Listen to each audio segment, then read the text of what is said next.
You walk outside, pull back the cover, and instead of a backyard oasis, you're staring at a swamp. Most people pour in a bottle of generic algicide, watch it clear for a weekend, and end up right back in the swamp by Wednesday. That cycle happens because of one mistake: treating every pool invader like it's the same suspect. I'm Val, the pool gal, 30 years chasing these things down. Let's open the file. The Pool Invaders dossier tracks the organisms that hijack your water and the exact behavior it takes to eliminate each one. And it starts with the golden rule: never identify a suspect by color alone. Ordinary green algae can look yellow.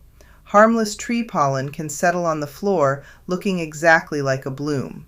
The same green algae can look like 3 different problems depending on light, depth, and how much has dyed the water. So we stop reading the mugshot and start studying the behavior, the tell that gives each one away. First in the file, green algae, true algae, a fast multiplying street thug. The tell is a slick, slimy texture that favors shaded, low circulation spots, steps, deep end corners. It's got a weak grip. A standard brush wipes it into a cloud instantly because it's only a surface threat. The takedown is pure brute force, the slam method. Balance your pH, brush the pool, and hold liquid chlorine at your shock level until the water runs clear. Mustard algae is a chlorine-resistant strain of green, and it needs a harder response. Its tell is persistence. It brushes away just like green, then comes back in the exact same shaded spot a day or 2 later. Beating it takes a full slam, then a 24-hour mustard shock finish to overwhelm the resistant strain. But its real survival trick is hitching a ride on your gear. Unless you decontaminate every noodle, net, and swimsuit in that shock-level water, the colony just reseeds itself next week. Now the imposters.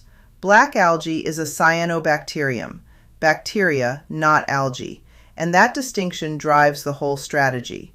It digs roots deep into porous plaster and builds a waxy armor cap that chlorine literally bounces off.